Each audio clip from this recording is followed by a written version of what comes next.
Lowe's knows how to help make your home holiday ready for less. Get Select Style Selections vinyl flooring for just $1.99 per square foot and have it installed before the festivities begin. Our team can help you every step of the way. See a Lowe's Red Vest associate or visit Lowes.com/holiday install to get started. Lowe's, we help, you save. Basic install only. Date restrictions apply. Subject to availability. Installed by independent contractors. See associate for details. Contiguous U.S. only. Trying to lose weight? It's time to try Hers. At forhers.com/4u, you can access affordable, doctor-trusted weight loss treatments tailored just for you. These include oral medication kits or compounded GLP-1 injections. Through Hers, pricing for oral medication kits start at just $69 a month for a 10-month plan when paid in full upfront. No hidden fees, no membership fees. You shouldn't have to go out of your way to feel like yourself. Hers brings expert care straight to you with 100% online access to personalized treatment plans that put your goals first. Reach your weight loss goals with help through Hers. Get started at forhers.com/4u to access affordable, doctor-trusted weight loss plans. That's forhers.com/4u, forhers.com/4u. Paid for by Hims and Hers Health. Weight loss by Hers is not available everywhere. Compounded products are not FDA approved or verified for safety, effectiveness, or quality. Prescription required. Restrictions at forhers.com apply.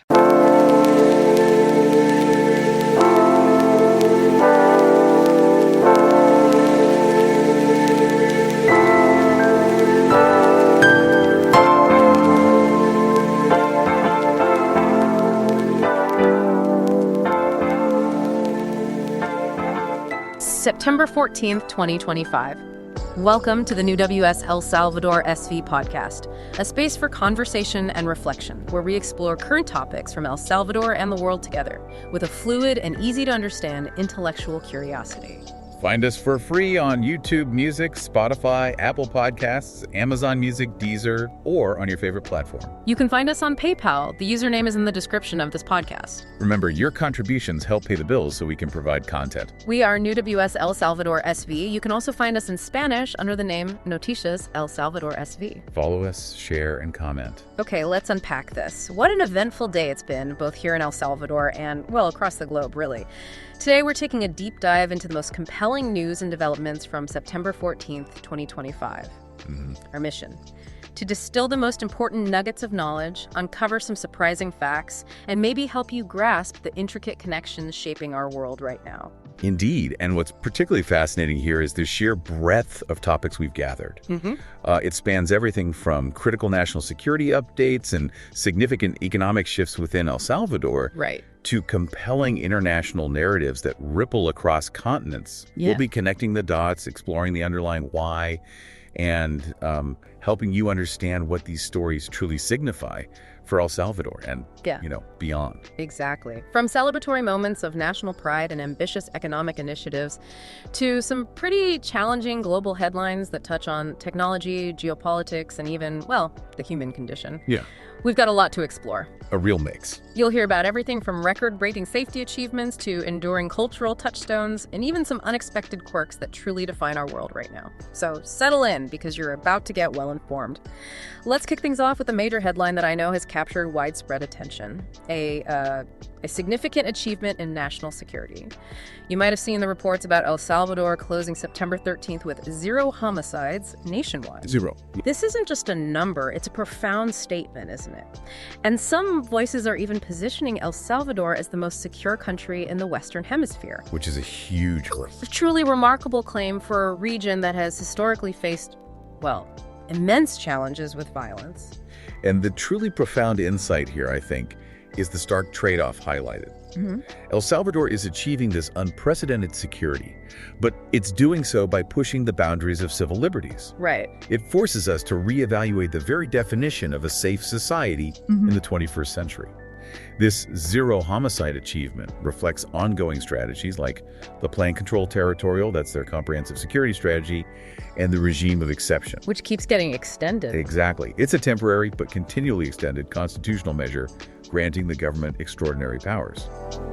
This includes allowing for extended detentions without charges, facilitating mass arrests, while demonstrably effective against gangs, enabling the capture of dangerous MS gang members and other criminals in places like San Miguel, Reinforcing security in communities like Mexicanos, it also means a significant rollback of due process rights. Yeah, and that's where the international concerns come in. Precisely. Leading to international human rights concerns. It's like a national experiment, really, with global implications on the balance of power and individual rights. And this is where it gets truly complex, isn't it? While we celebrate these security successes, and they are successes in terms of that specific metric, it's absolutely vital to consider multiple perspectives. We're also seeing an international alert, as you mentioned, regarding the prolongation of detentions under this regime of exception. Right, the calls to release the innocent. Exactly, calls from human rights organizations to release innocent individuals caught up in it all. This highlights the intensely complex balance between maintaining public security at such a high level and upholding fundamental civil liberties. How are people navigating that tension between state power and individual rights, particularly when the stakes feel so high for public safety? That's the core of the debate, isn't it? And it's a delicate tightrope walk. The government narrative, as reported, strongly emphasizes the dramatic reduction in crime, the restoration of order, painting a picture of a nation reclaiming its streets. Which resonates with many people. Absolutely. However, critics, also highlighted in materials we've seen, point to the potential for overreach, the significant numbers of people detained without formal charges, sometimes for extended periods, and the profound impact on individuals and families who may be caught in this very wide dragnet. This tension is inherent in any robust security strategy that involves such exceptional measures. Understanding both sides, the clear benefits in crime reduction versus the serious civil liberties concerns, is crucial to grasping El Salvador's current trajectory. And it's not just about what's not happening in terms of crime, it's also very much about what is being built, or at least the efforts towards it. The government continues its ambitious push for a stronger, more modernized state. We've seen reports about the vice president and the official general, that's El Salvador's top prosecutor, consolidating an alliance to advance state modernization. What's the deeper significance of such high-level collaborations for the country's institutional future? Well, stepping back, these alliances are absolutely crucial for institutional strengthening. They aim to enhance the capacity and effectiveness of government agencies across the board, from the justice system to general public administration. So not just symbolic. Not just symbolic, no. The goal is improving judicial training, reducing bureaucratic inefficiencies, ensuring more transparency in public spending, all of which are foundational for a modern, efficient state. Right. We also noted President Bukele reinforcing bilateral cooperation with JECA. Weight loss solutions are not one size fits all. Hers makes it simpler to get started and stick with a weight loss plan, backed by expert-guided online care that puts your weight loss goals first. These include oral medication kits or compounded GLP-1 injections. Through Hers, pricing for oral medication kits start at just $69 a month for a 10-month plan when paid in full upfront. No hidden fees, no membership fees. You shouldn't have to go out of your way to feel like yourself. Hers brings expert care straight to you with 100% online access to personalized treatment plans that put your goals first. Reach your weight loss goals with help through Hers. Get started at forhers.com/4u to access affordable, doctor-trusted weight loss plans. That's forhers.com/4u, forhers.com/4u. Paid for by Hims and Hers Health. Weight loss by Hers is not available everywhere. Compounded products are not FDA approved or verified for safety, effectiveness, or quality. Prescription required. Restrictions at forhers.com. Apply. The Japan International Cooperation Agency. This indicates a significant commitment to international partnerships for national development. And JACA has a long history there. They do. This type of collaboration typically brings in expertise, technological know-how, and resources for various projects. Think critical infrastructure improvements, roads, ports, digital networks, but also social programs impacting healthcare and education. It's all laying a groundwork for long-term growth beyond just the immediate security concerns. Okay, so turning outwards now. Beyond domestic policy, El Salvador is actively expanding its international footprint in some fascinating ways. The Cancilleria, the Ministry of Foreign Affairs, is reportedly looking to establish diplomatic relations with 2 more African countries. What kind of strategic impact could this move have on El Salvador's global standing and its opportunities for trade, cultural exchange? This looks like a very strategic move to diversify El Salvador's international alliances. It opens new avenues for trade, certainly, but also cultural exchange and potentially political influence. Moving beyond traditional partners. Exactly. By broadening its diplomatic reach beyond the usual partners in the Americas and Europe, El Salvador aims to strengthen its position on the global stage.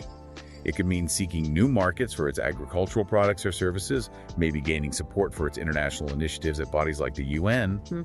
It reflects a proactive foreign policy aimed at fostering broader global engagement, recognizing how interconnected economies and diplomacy are in the 21st century. It's about finding new partners and opportunities in what is definitely an evolving global landscape. Okay, and sticking with the economy, there's a lot of movement that points to a concerted effort to attract foreign capital. The Ministry of Economy, MINEC, indicates that 30 companies have already applied to the International Services Law. 30, yeah. That's quite something. It sounds like a really big win for attracting investment and boosting specific sectors of the economy, doesn't it? Absolutely. And it speaks volumes about investor confidence, or at least interest. This law is specifically designed to draw foreign investment by offering various incentives, tax breaks, streamlined regulatory processes, things like that. Making it easier to set up shop. Precisely. 30 applications in a relatively short period signals significant interest in El Salvador's evolving economic environment. And this isn't just about general growth. It's about diversifying the economy, moving into higher value service sectors like tech, business process outsourcing, or shared service centers. Creating different kinds of jobs. Exactly, which in turn create jobs and transfer new skills to the local workforce. And in a similar vein, the approval of a geothermal energy law aims to further diversify the energy matrix. Leveraging those volcanoes. Right, and attract more investments in renewable power. This is a deliberate and frankly smart move to position El Salvador as a leader in renewable energy in the region. They have abundant geothermal resources, using those for sustainable development, energy independence, and potentially lower energy costs for businesses and households. It makes a lot of sense. And it's not just big industry or massive energy projects we're seeing focus on. There's a clear emphasis on other sectors too, like tourism, which has a very direct impact on everyday life and local communities. Definitely. Casatur, for example, El Salvador's National Tourism Chamber, is launching a tourism school. And they're doing it in alliance with Escuela Ferrier, which is a prestigious French hospitality school. The goal is to train chefs and personnel. That's a smart investment. How does this kind of investment in human capital fit into the larger economic strategy and the goal of making El Salvador a more attractive destination? Well, this is a direct, targeted, and potentially highly impactful investment in human capital for a vital sector. By professionalizing a workforce in hospitality and culinary arts, El Salvador aims to significantly enhance its tourism offering. Making it more competitive globally. Exactly. Think about it. Quality service, exceptional local cuisine prepared to international standards, highly trained staff. These are key differentiators in the global tourism market. It moves the appeal beyond just natural beauty or historical sites. Right. Our materials also highlight broader ongoing analysis of measures to attract investment and, crucially, to ensure these benefits are widely distributed for Salvadoran families. So it's not just about the big numbers. Hopefully not. It shows an attempt at a comprehensive approach to economic growth that aims for societal welfare, not just raw economic figures, by linking investment directly to job creation and improved livelihoods for ordinary Salvadorans. All right, let's shift gears a bit. As we move further into September, the spirit of independence is truly palpable across El Salvador. We're seeing vibrant concerts celebrating the entire month of independence. Yeah, the whole month is dedicated. And dedicated efforts to revive the history and public life of iconic plazas like Libertad, Morazan, and Barrios in the historic center. What's the profound significance of these cultural acts for the nation, beyond just, festive celebrations? Oh, these events are absolutely crucial for national identity and for nurturing historical memory. They allow citizens, especially younger generations, who might not have the same direct connection to the past, to connect with their heritage and reflect on what it means to be Salvadoran today. It's not merely about celebration, it's about reinforcing a collective narrative, a sense of shared history, shared struggles, and shared aspirations. There was that interesting piece quoting Roque Dalton, too. Yes.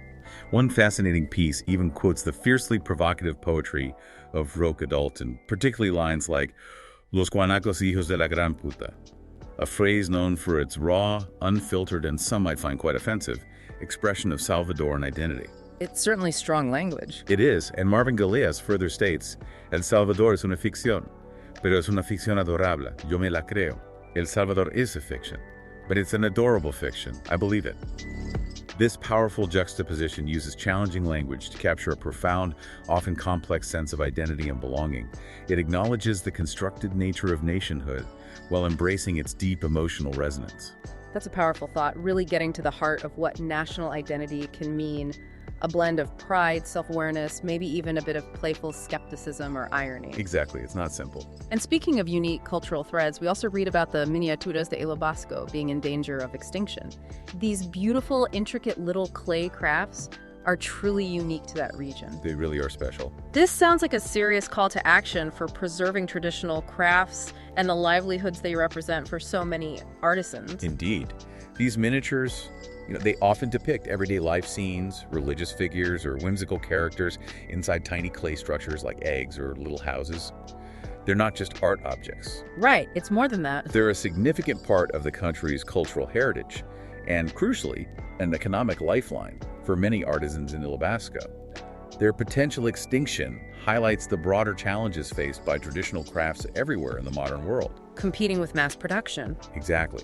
Struggling to compete with mass-produced goods, facing a decline in skilled practitioners as younger generations maybe seek other opportunities.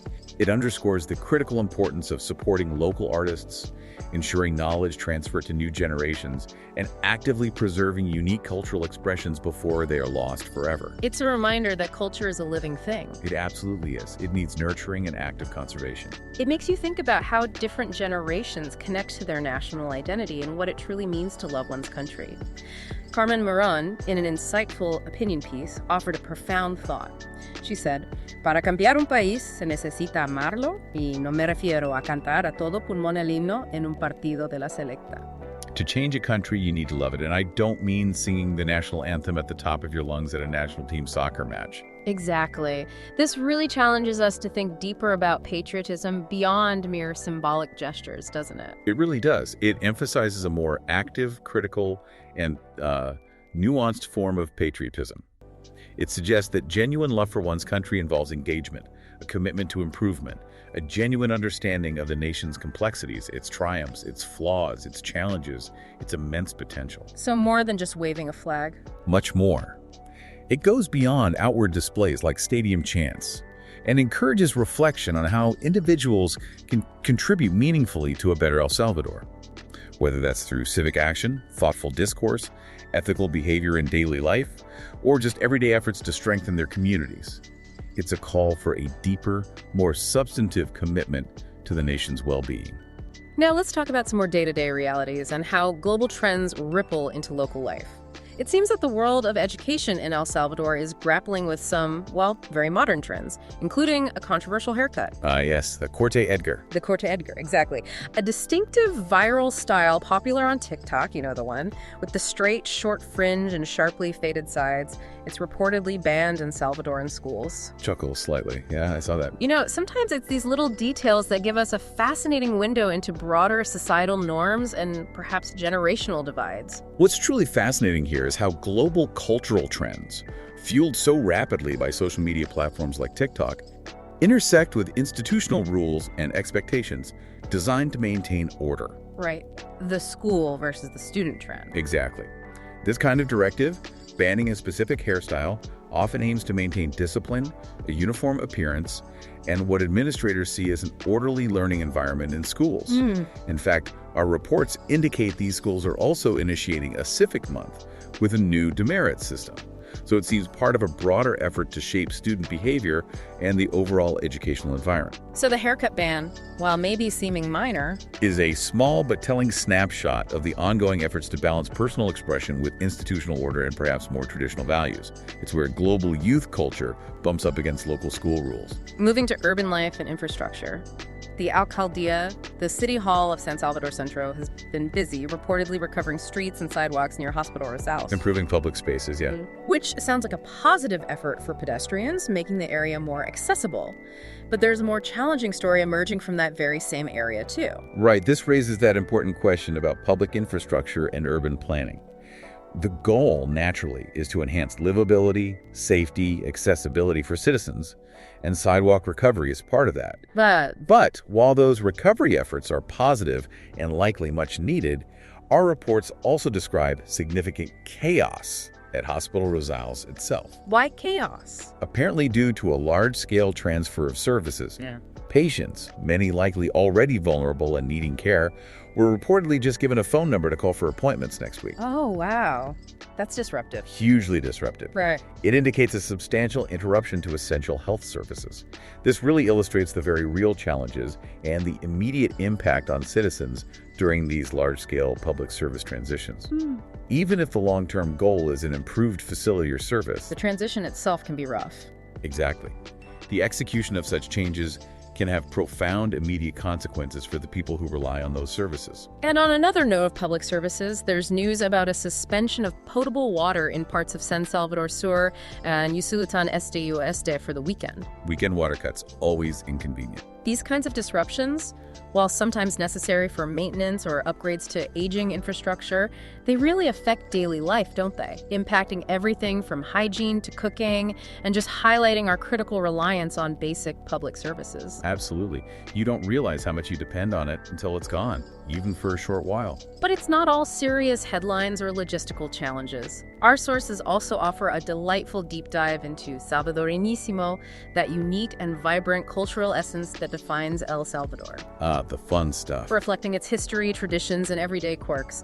From the popular sal con la imagen de los picapiedra, salt with the Flintstones image on the packaging, Chuckles, a classic. that apparently graced tables over half a century ago, to discussions about fascinating pre-Columbian ballgame courts and how people entertain themselves back in colonial El Salvador with things like bullfights and card games. It's a truly rich and colorful tapestry. This section, with its focus on cherished traditions, intriguing historical insights, and even the heartwarming story of Salvadoran pupusas conquering Madrid. Pupusas taking over the world. It really brings the culture to life in a relatable way. It also spotlights figures like Tio Frank, who's a popular YouTuber, connecting with the Salvadoran diaspora, particularly in the U.S. Keeping that connection alive. Exactly.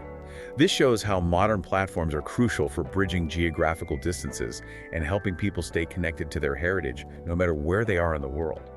It highlights the enduring appeal, the global reach, and the incredible adaptability of Salvadoran culture, proving it can thrive and influence far beyond its borders, whether through food, art, or digital content. And speaking of culture and national pride, one of the sources we looked at features a truly extensive list of videos and interviews. Just a huge range of Salvadoran artists, musicians, personalities. A real showcase. We're talking about everyone from the celebrated singer Fabiola Ruda and the energetic band Ahisivo to Olympic hopeful Uriel Conjura in badminton, and even Miss Universe representatives. It's a vibrant showcase of national talent making waves both at home and internationally. What's particularly striking there is the sheer breadth of talent highlighted across so many different fields: artistic, athletic, aspirational. Right. It's impressive. It reflects a dynamic cultural scene and, I think, a growing national pride. You see individuals making their mark in music, sports, prestigious international competitions. This wealth of diverse talent truly underscores the message that El Salvador is producing notable figures who are contributing to a rich national identity that extends far beyond traditional definitions. It's genuinely exciting to see such a vibrant, creative, and competitive spirit gaining global recognition. Okay, let's move into our next segment. We have to start this one with a moment of reflection and tribute, unfortunately. The football world in El Salvador is mourning the passing of a true legend, Jaime Chilona Rodriguez. Yes.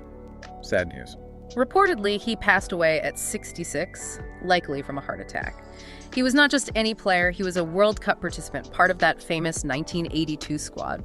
A figure who truly put El Salvador on the international football map and inspired countless aspiring athletes. His passing is a profoundly significant loss for Salvadoran football, no question. Chilona Rodriguez was a pivotal figure, representing the country on the biggest stage during a remarkable period in its sporting history. His legacy will undoubtedly inspire future generations of athletes, showing them what is possible with dedication, talent, and sheer determination. It's a powerful reminder of that deep, almost spiritual connection between sports and national identity, where athletes become cherished symbols of collective aspiration and pride for an entire nation. Absolutely. And staying with combat sports, but shifting to boxing, there was huge news globally. Crawford defeated Canelo Alvarez by unanimous decision, Big upset for many. taking his world titles in what was a monumental clash. Canelo, though, ever the champion, declared, "I still feel like a champion and I will continue." That resilience. Shows incredible resilience and the mindset of a true competitor at the highest level, doesn't it? We also heard the sad news about the passing of Ricky Hatton, the former British boxing champion, at the relatively young age of 46. Yeah, another loss for the boxing world. This really highlights the extreme highs and devastating lows of professional sports. The euphoria of victory, the raw resilience needed in defeat, like Canelo showed, and the recognition of those who have left an indelible mark on their sports. Canelo's statement, even in loss, is a testament to the mental fortitude and self-belief required to compete at that elite level. And the news of Hatton's passing, alongside Rodriguez's, reminds us of the very human element behind these sporting icons. The personal struggles, the triumphs, and the deep impact they have on fans and fellow athletes around the world, transcending national borders. Beyond boxing, there's plenty more dynamic activity in the sports arena involving Salvadorans. We see athletes like Nathalie Almendarez competing in the World Athletics Championships in Tokyo 2025. On the world stage, yeah. Showcasing national talent globally. And Luis Melena is continuing his academic and athletic formation over in Spain, representing that pursuit of excellence abroad. Combining education and sport. Even local football has news, with the Liga Mayor, the top domestic league, returning with 11 teams, signaling a vibrant domestic scene is still active. It showcases the diverse athletic pursuits of Salvadorans and their impressive global engagement, doesn't it? From track and field to football development abroad.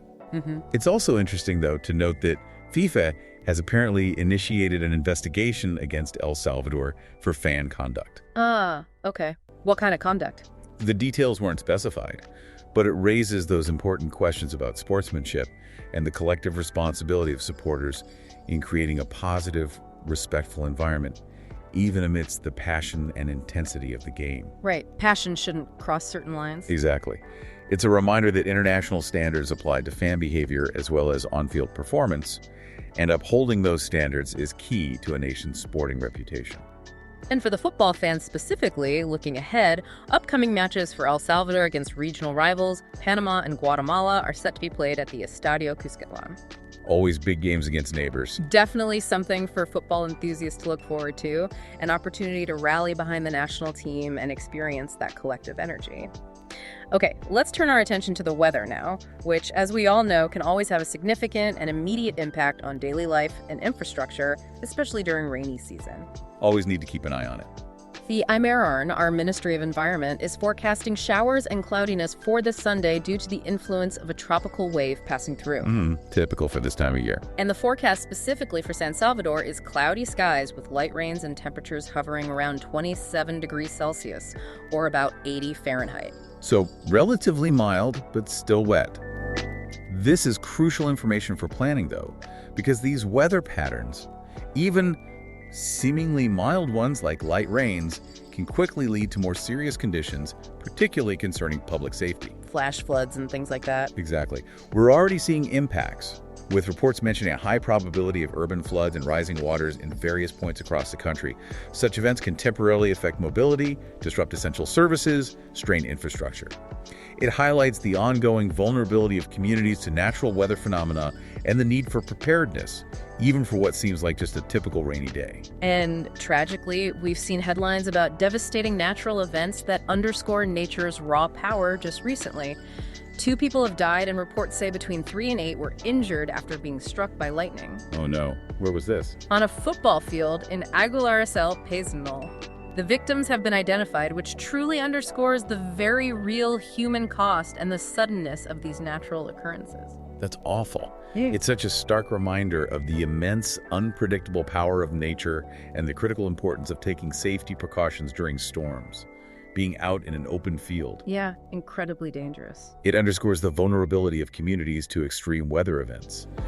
And if we connect this to the bigger picture, it also highlights the challenges El Salvador faces in managing environmental risks and effectively communicating rapid onset hazards to its population, especially in rural areas where immediate safe shelter might be less accessible. And for something that's always present but often dormant, thankfully, there's a fascinating piece discussing the latent dangers of the San Salvador volcano, a sleeping colossus between cities. The big one, looming over the capital. It's a natural feature that always commands respect and calls for careful, continuous monitoring. This raises an important and ever-present question about living alongside powerful natural forces, doesn't it? Understanding the risks, ensuring ongoing monitoring of such geological features is absolutely essential for public safety and urban planning, especially when major cities are situated so closely to them, even if they appear dormant for long periods. You can't get complacent. You really can't. It's a constant consideration for the entire region, requiring long-term scientific vigilance, robust emergency preparedness plans, and continuous public education to ensure the safety of populations living literally in its shadow. Now, while our deep dive often focuses on El Salvador's internal dynamics, the country is obviously deeply interconnected with global events and trends. One major point of connection, historically and currently, is migration. Always a huge factor. Historically, the United States and Spain have been the primary destinations for Salvadorans leaving the country, according to data collected from their own families. This continues to be a significant topic, reflecting ongoing demographic, economic, and social trends. What's particularly fascinating here, I think, is the enduring human aspect of migration.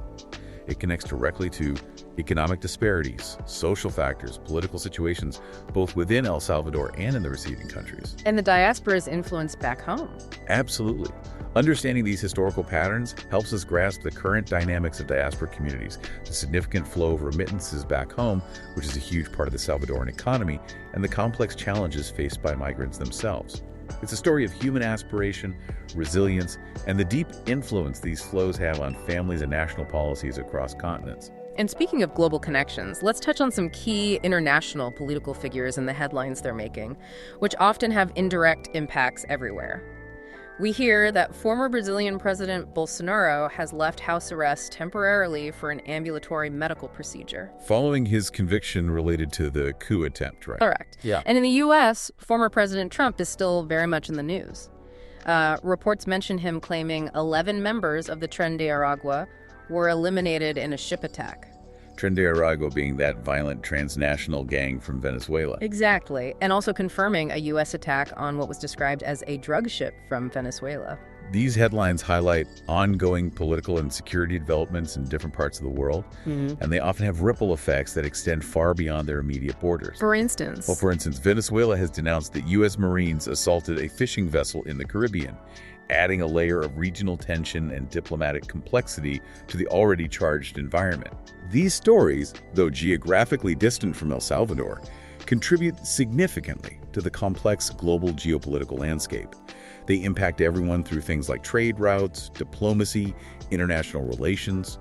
They paint a picture of ongoing global turbulence and the interplay of national interests. And as we wrap up this segment, we can't ignore a striking, maybe somber editorial perspective from one of our sources. El mundo es cada vez más peligroso. The world is increasingly dangerous. It points to fears of large-scale war, outbreaks of violence, political assassinations.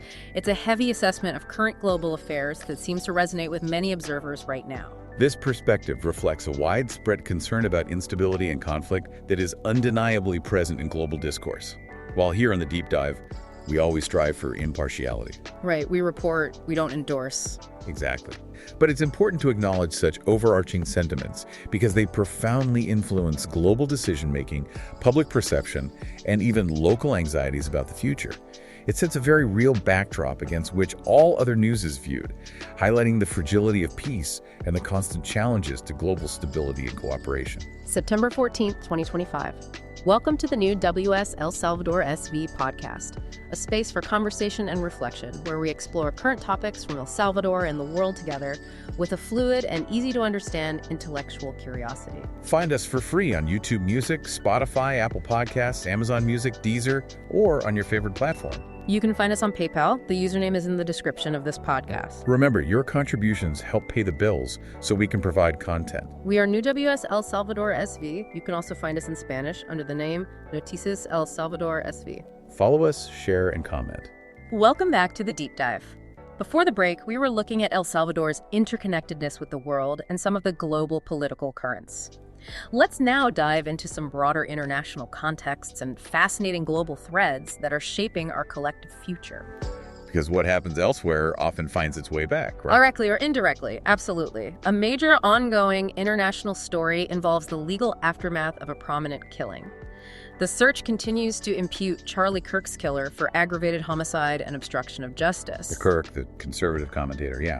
We're seeing details emerge about his funeral scheduled for September 21st in Arizona, with former President Trump expected to attend. The FBI has even published photos of the suspect, intensifying the global hunt. This incident has clearly captured significant international attention, hasn't it? Not just because of Kirk's prominence and the political sphere he operated in, but also due to the surrounding commentary and the high-profile nature of the case itself. And the reaction to people's comments about it. Exactly. The fact that dozens of people were reportedly fired for their comments on the assassination highlights the extremely sensitive nature of public discourse in such high-profile cases, especially in the age of social media where opinions can spread and ignite so quickly. It underscores how individual acts of violence can reverberate through society and media, leading to consequences far beyond the immediate crime itself, impacting careers, public perception, and fueling political polarization. Another area of persistent global tension, which we must always acknowledge, is the Middle East. We're seeing reports on ongoing conflict dynamics. Always complex, always evolving. Including Hamas's statements regarding an Israeli bombing against Qatar, which is a significant U.S. ally. Hamas called this a direct attack on Trump's latest truce proposal. Adding another layer of complexity to diplomacy there. We also see Spain taking a strong stance, announcing 9 specific measures against Israel over what they describe as genocide in Gaza. Spain has been quite vocal. And tragically, there's also news of 6 dead and 12 injured after an armed attack by Palestinians in Jerusalem. Just constant volatility. If we connect this to the bigger picture, these events vividly illustrate the deeply complex, highly volatile, and frankly tragic situation in the region. The diverse reactions from international actors, like Spain's strong diplomatic stance and specific measures, show the multifaceted diplomatic and humanitarian pressures involved. It's a conflict with deeply entrenched historical roots and far-reaching geopolitical implications that continues to dominate global headlines and shape foreign policy discussions, involving a multitude of international players and posing immense challenges for resolution. On a different and perhaps more unifying note, Pope Leo XIV celebrated his 70th birthday. A milestone for him. With thousands of faithful gathered in the Vatican, a truly global spiritual leader marking a significant milestone, bringing perhaps a moment of unity and celebration amidst the global complexities and tensions we've just discussed. It offers a contrasting, more celebratory global story, doesn't it? Highlighting the enduring influence of spiritual leadership and the widespread devotion it commands from people of diverse backgrounds across the planet. In a world often characterized by conflict and division, such events serve as a powerful reminder of shared human experiences, collective moments of reverence, and the enduring quest for peace and faith. It provides a momentary pause for global reflection and, for many, unity. And for a few other diverse international snippets that caught my eye, each offering a unique window into global trends. News that Ecuador's government has eliminated diesel subsidies to reduce expenses. A tough economic decision with social impacts. Definitely. There's strong support being voiced at the UN for the creation of an independent Palestinian state alongside Israel, reflecting ongoing diplomatic efforts, however stalled they may seem. The two-state solution push continues. And in Ukraine, there's a fascinating detail about a war of props, where inflatable tanks and packaged artillery are reportedly used to cleverly deceive Russian forces about troop movements and concentrations. Deception is a tactic of war. Amazing ingenuity.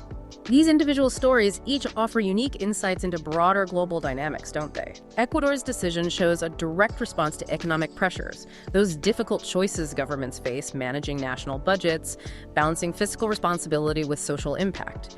UN support for a Palestinian state underscores global diplomatic shifts and the international community's ongoing, albeit challenging, efforts to resolve long-standing conflicts through multilateral channels. And Ukraine's war of props illustrates the ingenuity, strategic thinking, and psychological tactics employed in modern conflict, highlighting how innovation can be a potent weapon. This all contributes to our understanding of the diverse challenges and innovative strategies being deployed worldwide, often in surprising and unexpected ways. It really does. It shows the complexity on so many levels. And just a few more human interest stories that caught my eye, reminding us of the rich tapestry of human experience across the globe. News about Bruce Willis's health, which is always sad to hear about someone struggling publicly. Yeah, a reminder of vulnerability.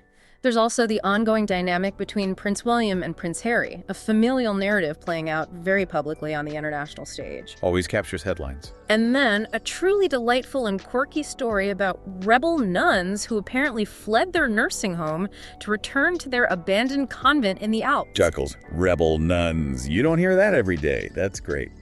These snippets, though seemingly small in the grand scheme of global affairs, offer a glimpse into individual lives that resonate on a broader human level, don't they? Touching on themes of aging, family, personal freedom, conviction. Indeed. These anecdotes, from celebrity health struggles that echo universal concerns about well-being to royal family dynamics that mirror relatable sibling tensions, and even quirky individual choices like the determined rebel nuns who embody a unique kind of conviction. They often capture public imagination precisely because they speak to universal human themes. They provide a vital balance to the more serious geopolitical discussions, reminding us of the diverse and often touching human condition that exists alongside global events and the stories that connect us all. Okay, let's dive into some truly modern dilemmas now, things that many societies are grappling with globally. The question of prohibiting social media for minors is described in one piece as a difficult puzzle to solve. Understatement of the year, perhaps. Why is this such a challenge, and what are countries trying to achieve by even considering such a potentially drastic move? Well, it raises an important and incredibly complex question about balancing child protection with digital rights, freedom of expression, and the immense practicalities of enforcement in an increasingly digital world. How do you even enforce that effectively? Exactly. What we're seeing is that multiple countries are exploring this, driven by growing and often very valid concerns over the profound impact of social media on youth, mental health, anxiety, depression, body image issues, concerns about online safety, from cyberbullying, exposure to inappropriate content, predators, and the developmental well-being of young people during crucial formative years. Right. It's a complex ethical and regulatory challenge for governments worldwide. They're grappling with how to effectively safeguard children without overly restricting access to information and connection in an age where digital literacy is also becoming increasingly crucial for their future. Yeah. There are just no easy answers here. And here's where it gets really interesting and perhaps a bit futuristic. We're seeing AI integrated into the highest levels of government. Albania has reportedly named an AI-generated minister. Oh, an AI minister, sir. Apparently marking a global first. Right. There's also widespread discussion around AI becoming accessible to everyone for learning, productivity, health, and Norway is even launching a public AI health advisory service. Wow, okay. What does this tell us about the future of governance and society and just how quickly this technology is evolving? This speaks to the accelerating, almost dizzying integration of AI into governance and daily life in ways we could barely imagine just a few years ago. Albania's move is not just symbolic, it's a bold leap into redefining governance itself. But what are the implications? Well, the core insight, I think, is how this challenges the very concept of human accountability and leadership. If an AI minister makes a decision based on its algorithms, who bears the ultimate responsibility if things go wrong? Good question. The programmer, the government that deployed it. Exactly. It forces us to confront whether the pursuit of efficiency and data-driven decisions, while potentially beneficial, could inadvertently erode the foundations of democratic oversight and traditional accountability structures. The widespread application in health, learning, and productivity, as noted, signifies a shift towards AI becoming a common, essential utility, rather than just a novelty or a specialized tool. This pushes us to critically examine both its immense potential and its profound ethical implications, everything from bias baked into algorithms to data privacy concerns. It's a whole new world opening up. And very quickly. On a more reflective and even poignant note, there's a fascinating piece about animals having very complex reactions to death. It cited an example from 2018 in Botswana, where a female hippopotamus apparently tried to keep her dead calf afloat for days. Oh, that's heartbreaking. It offers a deeply moving look at the animal kingdom and really challenges some of our long-held anthropocentric assumptions about emotions and consciousness. What's truly fascinating here is how these observations challenge our human-centric views and significantly deepen our understanding of animal sentience and emotional lives. It highlights the complex behaviors in nature that we are still only beginning to comprehend. Suggesting grief isn't uniquely human. It suggests that grief, attachment, maybe even forms of funerary-like rituals might be far more widespread in the animal kingdom than previously thought. It's a humbling reminder of the intricate tapestry of life on Earth and the rich inner worlds of other species that we are only just starting to appreciate scientifically. And finally, in this section, a powerful and timely message from Nadine Ayoub, the first Palestinian woman to compete in Miss Universe. She declared, "We are more than our suffering." Powerful statement. It is, especially given the ongoing conflict and the constant focus on the region's struggles and victimhood narratives. This sentiment really transcends the pageantry, doesn't it? It speaks to resilience, identity, and the profound human desire to be seen and understood beyond just the geopolitical narratives and the immediate context of conflict. Right, to be seen as fully human. Exactly. It's a powerful reminder of the human spirit's capacity to find voice and agency even amidst profound adversity. It urges a focus on broader human experiences, achievements, culture, aspirations, rather than reducing individuals or entire populations solely to their struggles. It's a call for a more holistic and empathetic view of humanity. Okay, circling back to El Salvador's economy for a moment, the IMF is reportedly asking for another pension reform by 2026. Pension reform, always a contentious issue. A leader from the Mesa de Trabajo por una Pensión Digna, the working group for a dignified pension, suggests increasing parameters like the legal retirement age, the required time of service, and the contribution percentage. Raising the bar across the board. It sounds like a significant overhaul with potentially wide-reaching effects for many Salvadorans, present and future. If we connect this to the bigger picture, pension reforms are often driven by demographic shifts specifically. Populations living longer, an aging workforce, sometimes combined with a shrinking base of younger workers paying in. And financial sustainability concerns. Absolutely. The system has to be sustainable long-term. The IMF's request signals external pressure to address what is likely seen as a structural economic issue impacting the entire nation's fiscal health. The proposed changes increasing retirement age. Contribution percentages highlight the difficult, often unpopular choices governments face to ensure the long-term viability of social security systems. Our materials also noted discussions about the existing debt of pensions in El Salvador, emphasizing the urgency of these discussions and the critical need for a stable, equitable, and sustainable solution that balances fiscal responsibility with societal welfare. It's a tough balancing act. Shifting gears completely now to pure curiosity.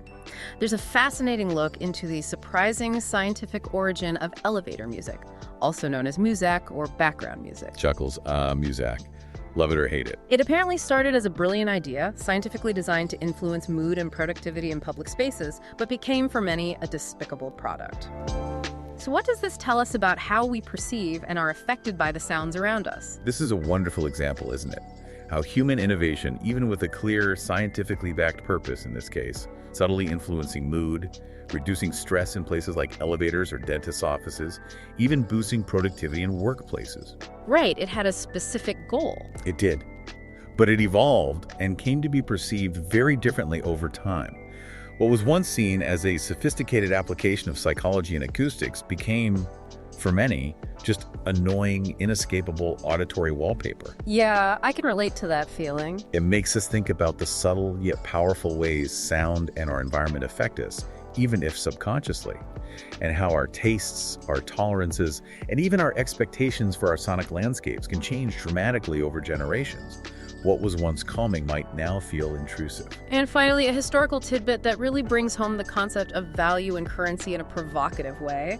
The story of Yap. Yep, the island with the giant stone money. That's the one. A small island in the Pacific with money so large and heavy, giant carved limestone discs called ray stones that no one could actually move them, let alone steal them. Amazing. So how did transactions work? Ownership was simply a matter of public knowledge and agreement. It makes you reconsider our modern understanding of currency, where value is often so abstract and intangible, especially now with digital money.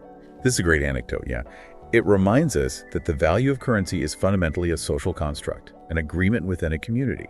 On Yap, these massive stones, some weighing several tons, were the agreed-upon store of value. Impossible to steal. Physically impossible. Yeah. Ownership was just known. So whether it's massive stone discs that are too heavy to move, easily transferable gold coins, paper notes backed by a government, or completely digital bitcoins existing only in cyberspace. Right. What gives money its power is collective agreement and trust within a community or system. It provides a truly provocative thought on the nature of value itself and how different societies have defined it throughout history, challenging our assumptions about what money has to be and how it functions. Wow, what an incredible journey through the news and insights of September 14th, 2025. From El Salvador's determined steps in security and diplomacy to the complex tapestry of global events, it's clear there's always more to learn and unpack. You know, these deep dives always leave me with something truly profound to chew on. Indeed.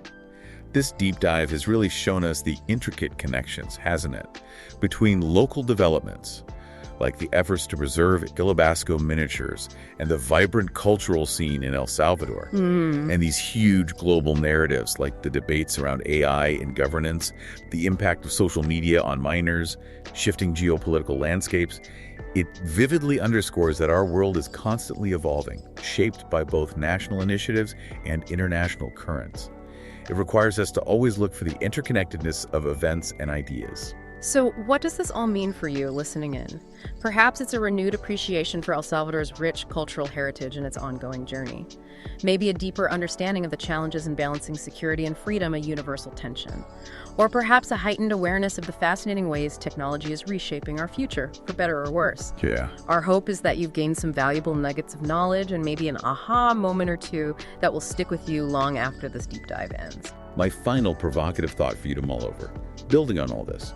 In a world where news arrives relentlessly from every corner, every device, how do we cultivate not just knowledge, the facts, the figures, but also wisdom? Wisdom. Yeah. How do you define that here? The ability to discern, to connect the dots thoughtfully, and maybe even to act thoughtfully on the information we receive, transforming those facts into genuine insight.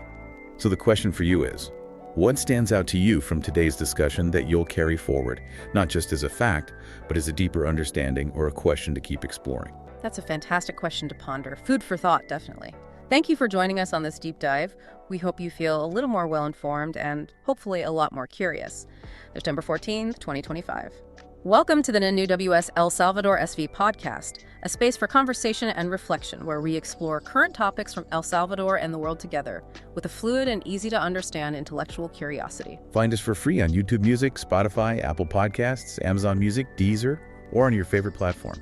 You can find us on PayPal. The username is in the description of this podcast. Remember, your contributions help pay the bills so we can provide content. We are New W El Salvador SV. You can also find us in Spanish under the name Noticias El Salvador SV. Follow us, share, and comment.